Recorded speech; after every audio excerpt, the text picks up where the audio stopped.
Nagbuntis sa amin po unang Pati anak. kayo. Ay, sa inyo unang anak. Opo. Sa pangalawa po siya kanila. Tatlo pa naman po yun. Buntis na po yung dalawa. Ano yun?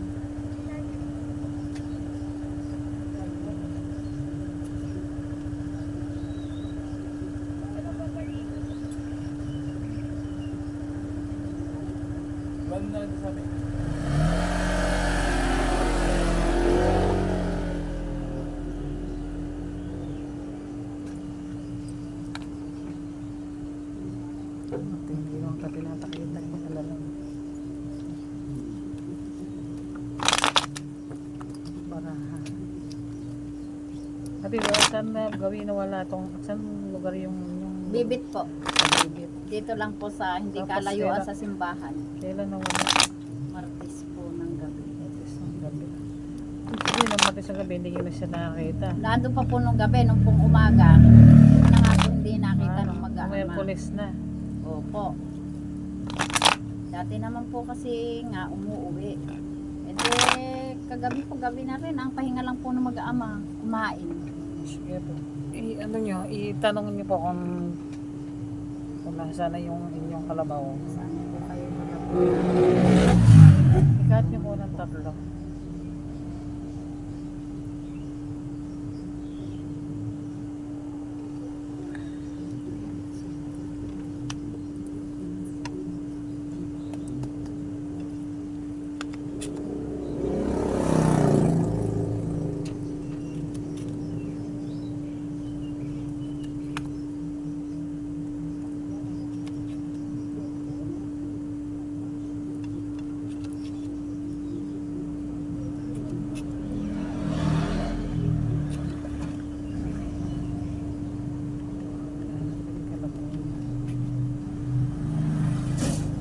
Sabihin nakatali lahat ba? Lahat lagot. Opo. Malayo Yung po pong ba isa sa bahay? nakakawala. Malayo. May ala po kasing natutulog doon. Sa ibaba lang po ng kuko. Sa may sapa, yung pong isa nasa itaas. Kaya marami po na kidnap na nakalabaw. May wala kang tao. Dati, Ba't dati dapat nilagay sa harap ng bahay? dati nga po hindi naman po matagal ng panahon. Kasi nga po ngayon, meron na nangangatay na. Yun nga po, Diyos ko hindi po. Hindi po ba nabalita napakarami nangangatay ngayon? Hindi na nila dinadali kalabaw, kinukuha na lang nila, Kanya kinakatay. po mga tali na iwan. Yun. Gutay-gutay naman po yung lubid. Kaya alam pong gutay-gutay. nakawala. Pinila niya yan.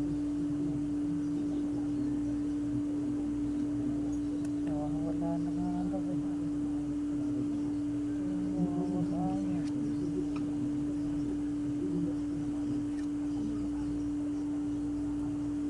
Wala na. Nakakuha na raw ng lalaki natin. Puro po babae. Yung Kalabaw. lalaki po yung bata pa yung nakakuha. Nakuha na po lahat. Yan po natin kung buhay pa. Yung mga kalabaw niya.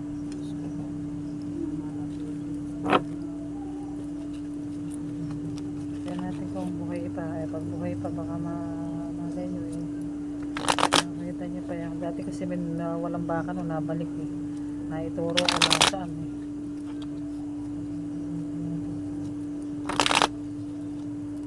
Kaya nga po kung buhay pa. Patlong po.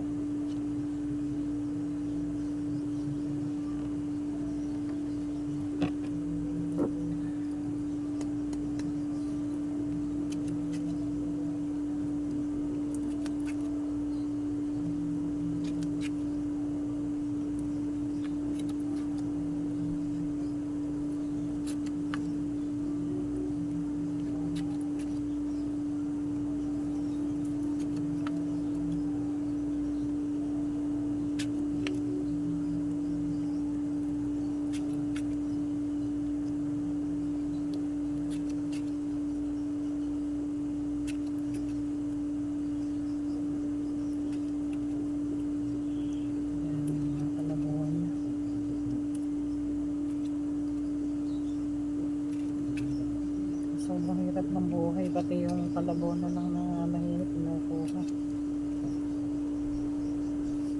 Ano yung kalabaw na.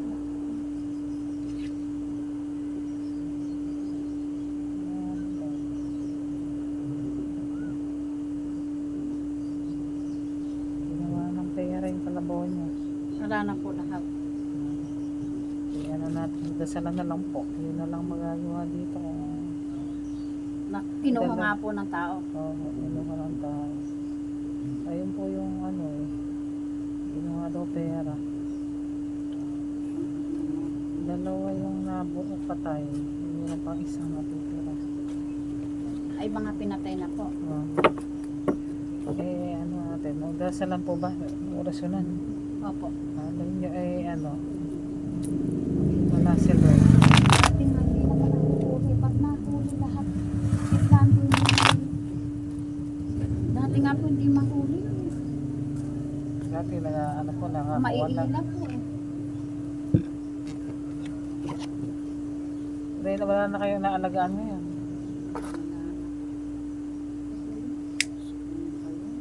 Mga buntis pa na. Kaya ano po, mag-iingat na kayo. Tatabi nyo sa bahay nyo, may lalagay kayo na aso. Para tatakon po yung ano. Sakit siya may-ari ng kalabot. 3 buwan. Napakalaki po ng gas nila doon. Malaki po. At mga dumalaga nga po buntis eh. Nakpasana. Hindi natin sa Panginoon, tulungan kayo na makita pa rin yung isa. Wala na nga po.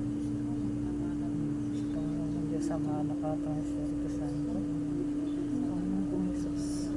Maraming salamat sa umaga na ito. Pinupuri kita at pinapasalamatan sa biyaya ng buhay na pinagkaloob mo sa akin sa kapangyarihan ng mga prayers, sa pagbabalik ng mga nawawala, pagbabalik sa Panginoon kong Jesus. Tulungan na po si ano ba pangalan ng may-ari ng Kalabaw? Jennifer po. Jennifer, Ate Edwin, Pilido po, Juanis po. Juanis. Tulungan na po sila na mabalik po ang Kalabaw nila at ang nawawala. Kasi naman po ang kumuha na to, hindi ka matatahimik, hindi ka makakain, hindi ka makapakali. Mababalik sa kami muna ito ng iyong buhay. Itong Kalabaw na natin ang isa ay makakabalik sa ating. Lord, hindi ka na po ng bahala, iba ng parang pagpaano. At magkaroon po ito ng palatandaan ng kumuha dito. Hindi matatahimik, pinagbuto ng kanyang buhay. Jesus name.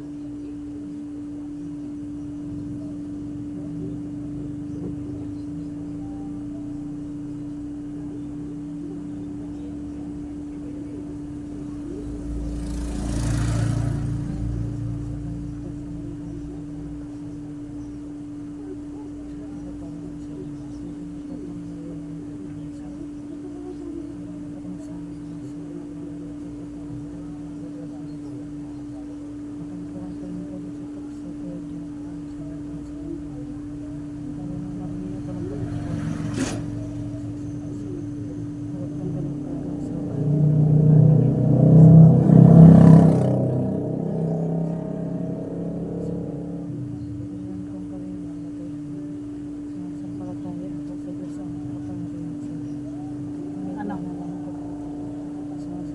No? Sa Kristo kasama ng Diyos, Panginoon natin. Nagkatawang tao siya ng Espiritu Santo. Pinanganak ni Santa Maria Virgen, pinagpakasakat ni Ponce Pilato, ipinapo sa Krus. Ano yung kahilingan? Ano pa yung pangalan niyo? Nerissa. Nerissa. Apelido niyo po. Kao po. Nerissa Kao, ay matutupay.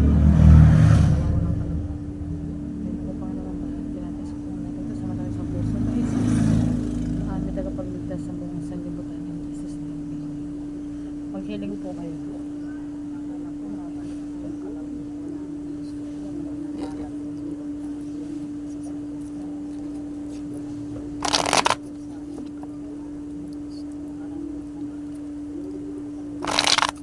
Ito natin dito sa anak kung babawin niyo pa yung Kalabaw niya.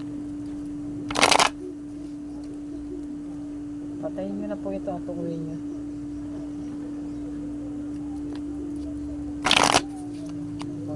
May kandila na.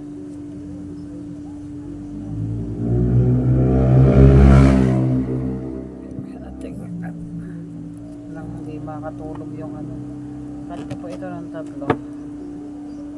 Para mabalisa yung ano.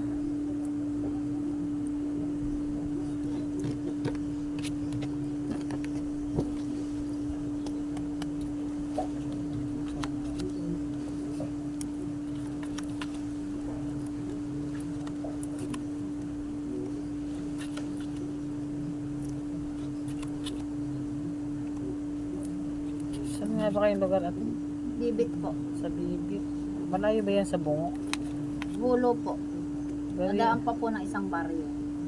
gawin nga kayo sa Bungo. Opo. Huhulo pa po ng bungo. Maruhat. Gumawi po kayo doon. Opo. Marami ko nakitang puno doon tapos may ano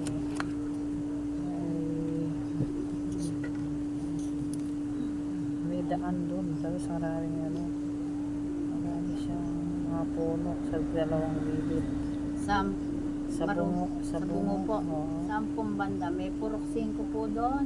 May purok 7. Tara niyo po sa Porchete. Maano po ba doon sa Porchete? Maraming Puno marami po. pong puno. Opo. Mga manggahan po. Oo, gumawi po kayo doon.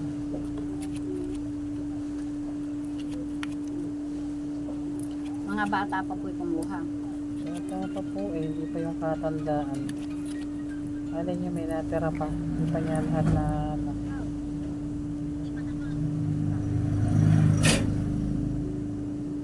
Kaya hindi po nag-miss yung ano. Basta dinasalan po natin. Tapos yan po yung ano, yung bungo po yung tinuturo. Bungo po talaga. Yan po yung tinuturo ng ano, marami. Marami pong manggahan. Purok Marami 7. pong puno. Hindi siya nag-miss kung makikita niyo pa. Pero try niyo doon. Kasi yan po tinuturo. Sa bungo daw. Tawagan mga si ate mo. Sa bungo daw sa may purok 7. Maraming puno. Doon daw gumawi. Bukay pa po ate po rin. Meron pa sa kayo. Basta meron pa matira yun. Sa may purok 7 daw kamo anak sa mga manggahan. Ngayon daw kamo dalawa. Wala na. Nakatay na. Nakira.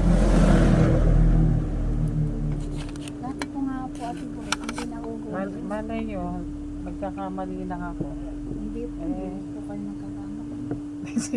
Minsan na ano din minsan naman ano, mas malalaman, mas okay yung nasasabi ko kasi may nagsalita sa akin buong sabi niya. Yun nga pong panghapon ang nakakapagtaka. Ba't natanggal parehas? Tanggal nila pareho. Opo, Hindi ala yung po pong- bang hiwa, walang hiwa ng Gutay-gutay daw po yung ano Siguro po nagwawala. nagwawala siya.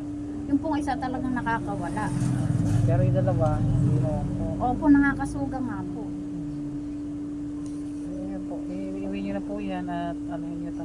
Nagtutulog. Tutulos nyo yan. Sindihan nyo po at ano, para maibalik po yung inyong nawawala. Ito po yung bayad ko.